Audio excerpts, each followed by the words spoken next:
Hello, ഞാൻ Vilasini Sasidharan, nursing coordinator, NS hospital. World environment day ആണല്ലോ ഇന്ന്, ജൂൺ 5. അതിന് മനസ്സിൽ ഉരുത്തിരിഞ്ഞ ചില വരികൾ ഞാൻ കവിത രൂപേണ ഇവിടെ അവതരിപ്പിക്കുകയാണ്. പ്രകൃതി പ്രണയിനി മനോഹരി, പ്രതിദിനം നിന്നിലെ യൗവനത്താൽ തളിരിടും ഇലകളിൻ ഹരിതാഭയാൽ ഉയിരിന് പ്രാണവായുവായി ഇഹലോകവാസം കുറിച്ചിടുന്നു. പ്രകൃതി പ്രണയിനി മനോഹരി, പ്രതിദിനം നിന്നിലെ യൗവനത്താൽ തളിരിടും ഇലകളിൻ ഹരിതാഭയാൽ ഉയിരിന് പ്രാണവായുവായി ഇഹലോകവാസം കുറിച്ചിടുന്നു. പൂക്കളൻ ഭംഗിയും പരിമണവും ആസ്വദിച്ചിടാത്ത മർത്യനുണ്ടോ? പൂക്കളൻ ഭംഗിയും പരിമണവും ആസ്വദിച്ചിടാത്ത മർത്യനുണ്ടോ? കായ്കളോ മറ്റൊരു തലമുറയ്ക്ക് ബീജങ്ങളായി ഭവിച്ചിടുന്നു. കായ്കളോ മറ്റൊരു തലമുറയ്ക്ക് ബീജങ്ങളായി ഭവിച്ചിടുന്നു. മഞ്ഞും മലയും നദിയും തടാകവും എന്നും ഈ ഭൂമിയെ സമ്പുഷ്ടമാക്കുന്നു. മഞ്ഞും മലയും നദിയും തടാകവും എന്നും ഈ ഭൂമിയെ സമ്പുഷ്ടമാക്കുന്നു.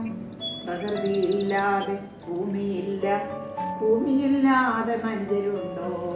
പ്രകൃതിയില്ലാതെ ഭൂമിയില്ല, ഭൂമിയില്ലാതെ മനുഷ്യരുണ്ടോ? എങ്കിലും എന്തേ ഈ മനുഷ്യർ ഭൂമിയിൽ മാലിന്യം വർഷിച്ചിടുന്നു? എങ്കിലും എന്തേ ഈ മനുഷ്യർ ഭൂമിയിൽ മാലിന്യം വർഷിച്ചിടുന്നു? ഇരിക്കുന്ന കൊമ്പ് മുറിച്ചു മർത്യൻ ഗർത്തത്തിലേക്ക് പതിച്ചിടുന്നു. ഇരിക്കുന്ന കൊമ്പ് മുറിച്ചു മർത്യൻ ഗർത്തത്തിലേക്ക് പതിച്ചിടുന്നു.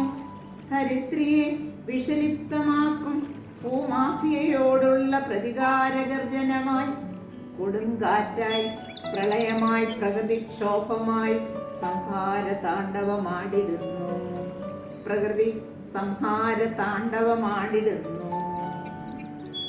ധരിത്രിയെ വിഷലിപ്തമാക്കും ഭൂമാഫിയയോടുള്ള പ്രതികാരഗർജനമായി കൊടുങ്കാറ്റായി പ്രളയമായി പ്രകൃതിക്ഷോഭമായി പ്രകൃതി സംഹാര താണ്ഡവമാടിടുന്നു. അരുതേ അരുതേ പ്രകൃതിധ്വംസനം അരുതേ, അരുമയായി പ്രകൃതിയെ കാത്തിടാനായി പരിതസ്ഥിതി ദിനമാം ജൂൺ 5 പ്രതിജ്ഞ ചൊല്ലിടാം, പ്രവർത്തിച്ചിടാം. അരുതേ അരുതേ പ്രകൃതിധ്വംസനം, അരുമയായി പ്രകൃതിയെ കാത്തിടാനായി പരിതസ്ഥിതി ദിനമാം ജൂൺ 5 പ്രതിജ്ഞ ചൊല്ലിടാം, പ്രവർത്തിച്ചിടാം. ജയ് ജയ് എന്നും പരിസ്ഥിതി ദിനം, ജയ് ജയ് എന്നും പരിസ്ഥിതി ദിനം. Thank you.